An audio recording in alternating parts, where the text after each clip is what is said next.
Good afternoon. Welcome to Architecture Week 2018, Day 3. Today we're going to talk about architecture in public spaces. I'm on my way to meet my friend Cade Surface. He's a local urbanist.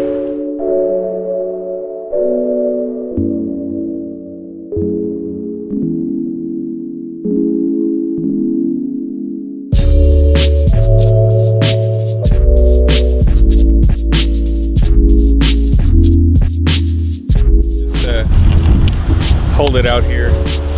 So can the river handle the dam completely gone? I believe it can, because there are so many other dams sort of further upstream. Yeah. That there's the ability to adjust the water levels elsewhere. So my understanding is that it can at least handle the impediment of these things in the water, the pieces of sheet metal. I assume that those locks or whatever the hell those things are called don't work.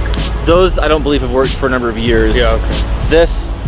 I think this one was the only one that was fully functioning in the last decade or so, and then the one that they've now fully removed was partially. I heard from somebody that they only had the money to do half the dam. Like stopping right in the middle. I don't know. I could be wrong. But so I was told that they had enough money to remove the superstructure. Okay. But everything underneath was remaining, and they're just going to be piling the metal into that until they have enough money to do this rapid situation. Oh, okay. But then, so for example, regarding Halprin's design, is that, and they started tearing the dam down over here. However, they decided to rip out just everything, the whole aqueduct situation of this aqueduct. Yeah. So yeah, Halprin's work started because that needed happen first. That's obviously part of the budget. So right. yeah, the Archimedes screw came up over there. Oh yeah, I'll begin right there, and then funneled through. And I actually haven't been over there to see what all is left of that. Of this part? I mean, it is like the concrete pool at the edge of Harrison Street still there at all? Which side? There's the aqueduct dumped water into a pool. That's gone. That's gone too? Yeah. Okay. So, I've been sneaking over the fence line to try and... got it. Everything on this side... So I just fully removed it's just gone. So this is just a lot. This is all pretty much lost, except for the stairs, I guess. The staircase that here? his affirmative designed, yeah. Yeah. The stairs and then the actual, I guess just the concrete walk and the pathing, I suppose. Right. Yeah. Huh. It is kind of funny that the water is pouring out over there. Well, that would have been where the water entered there into Archimedes screw. Right. In that spot. So, yeah, I'm not sure what the strategy is right now with all this. It's just kind of a mess. Oh, man. So, tearing down the Hamilton Dam, they have to tear down the Faber Dam?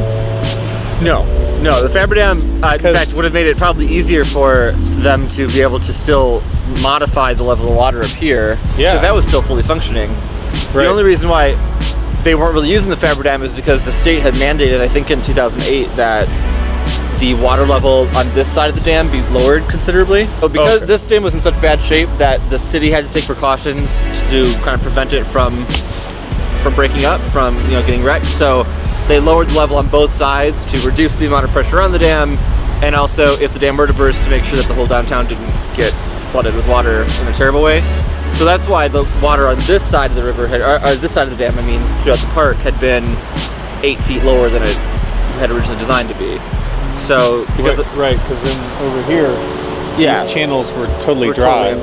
Considerably lower than it's supposed to be. So the whole purpose of the Faber Dam was just to do slight modifications of the water level in the park, so that the water would always be at the correct level of the park. But then they legally weren't allowed to raise that, since the state, I can't remember if it was the states or the feds that mandated that the level had to be lower. So I'm not sure why the Faber Dam had to be removed as part of it, except for this sort of statement that they wanted it to be easier for people to be able to get through with boats. So you can obviously go over it on a kayak, but you couldn't get back up the river. Yeah, I had kayaked over it many times, but you can get out and throw your kayak over the Faber Dam, but you can't really paddle on. So what? I guess the burning question is, what are our odds of being able to fight the fight and save as much of Halprin's design as we can? Because I don't think there's a ton of funding to do all the sort of natural, quote-unquote, the stated work.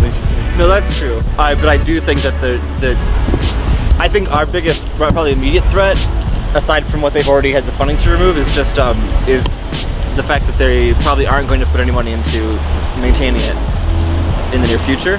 So it seems like the powers that are kind of in charge of maintaining and the stewards, I guess, of the park have resigned themselves to just letting it fall apart until they have the money to do whatever this next plan is sort of stating that they would do.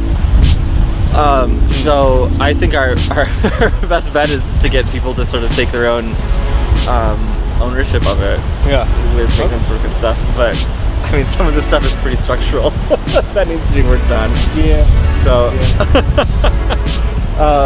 But the thing is, like, in my opinion, I mean, it's not terrible yet. There's a lot of other.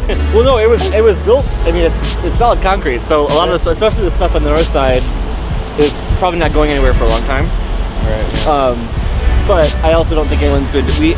I think the work that I've tried to do is to just try to get people to appreciate it and use it. But the stuff on the south side, I think, is in more of a danger of these little sort of patch-up projects that the city has taken on, or other like ambassadors have taken on, where they just, they say, oh, this part's not working, so we're just going to remove it, or the plantings aren't working, so we're going to remove them, or we don't like the crowd that's hanging out in the park, so we're going to take out the benches. All that kind of stuff, I think, is slowly degrading it. So, and frankly, the Rapids project initially was designed to save the park, because originally the rapids were specifically placed in such a way that all of the components of the park would have water in them, and all of, like, there was a sensitivity to it. But that seems to have gone away in the sort of last iteration of the plan.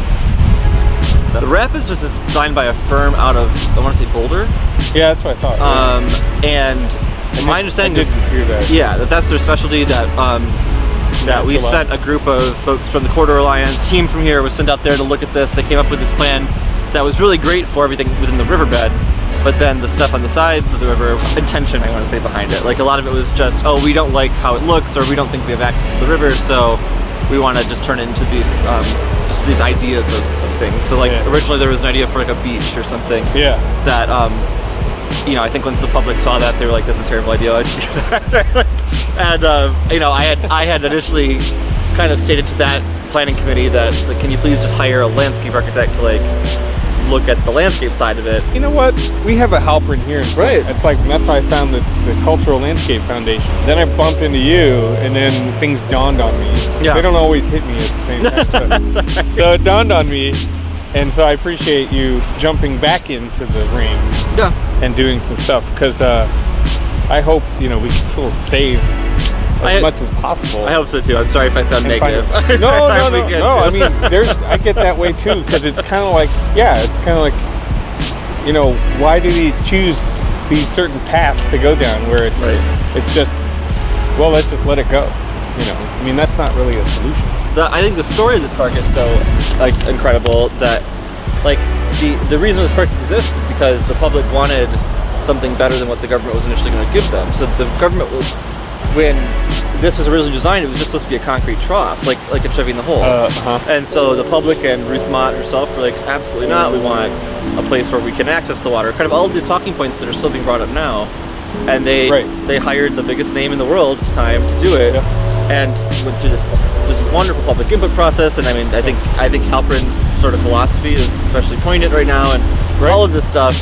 And so, like, I understand that maybe the product doesn't look to 2018 the way it probably looked to the public in the late 70s, but I still think that we need to, like, honor and respect how Flint came together to create this in the first place. And I think that there's still a lot of value in kind of what came out of that initial process. A lot more than just sort of turning it into lawns. Right. Yeah.